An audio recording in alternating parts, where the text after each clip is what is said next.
जो भी पाकिस्तान के हालात खराब करना चाहता है, पाकिस्तान के अवाम हालात खराब नहीं करने देंगे।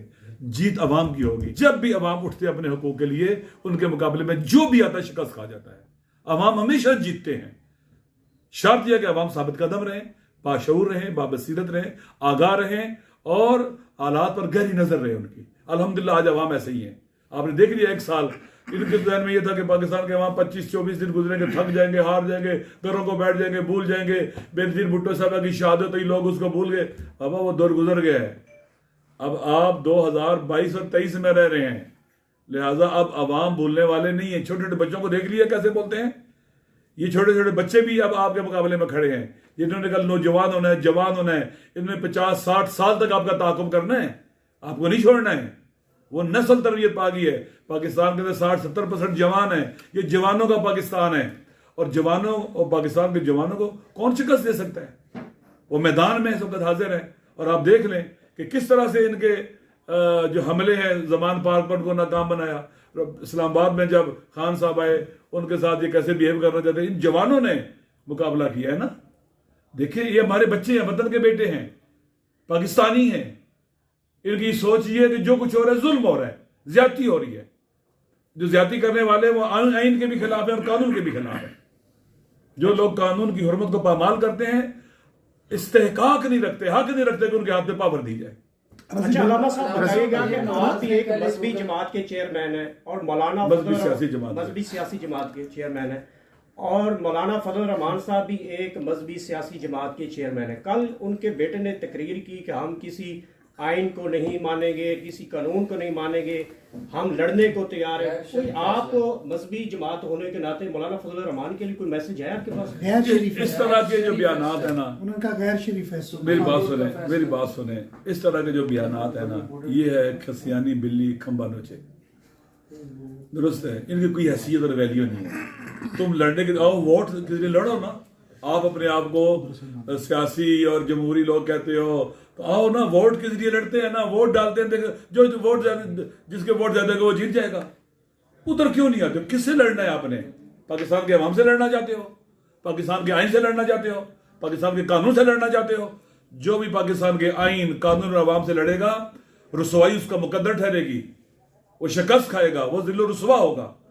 और पाकिस्तान किस तरह से आप अपने आप को मुहज्जब कह सकते हैं? कैसे आप अपने आप को पार्लियामेंटेरियन कहते हैं? क्या पाकिस्तान के कानून साज इदारे के अंदर रहते हुए कहेगी, अगर कोई कहे तो मैं कानून को नहीं मानता, मैं आइन को नहीं मानता, फिर तुम यहां बैठे क्यों हो?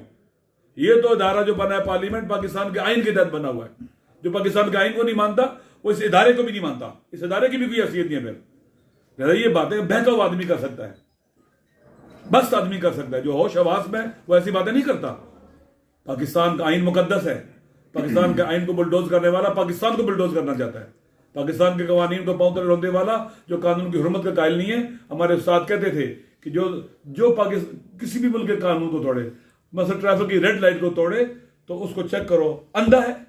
इसने क्यों कानून को इतना हकीर और पस्त समझा है कि इसने पांव तले रोंदा है? इसका दिमाग खराब है, पागल है ये, या अंधा ये कानून को अपने पांव तले रोक सकता है, या कोई पागल रोक सकता है?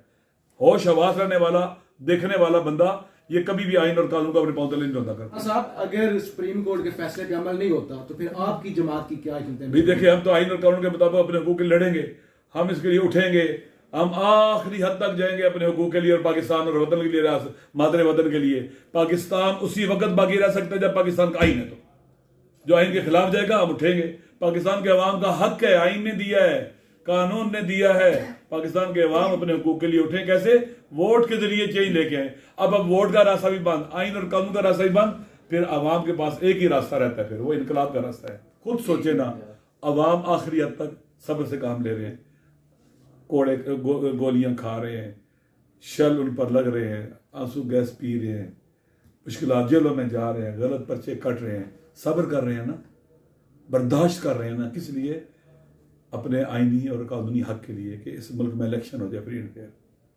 जब आप खुद सोचें कि तमाम कानूनी आइनी रास्ते एक कौम के आगे बंद कर दें, अपने हुकूक के हुसूल के लिए बंद कर दें, तो वो क्या करते हैं? फिर दुनिया में अपनी तारीफ पढ़े क्या होता है?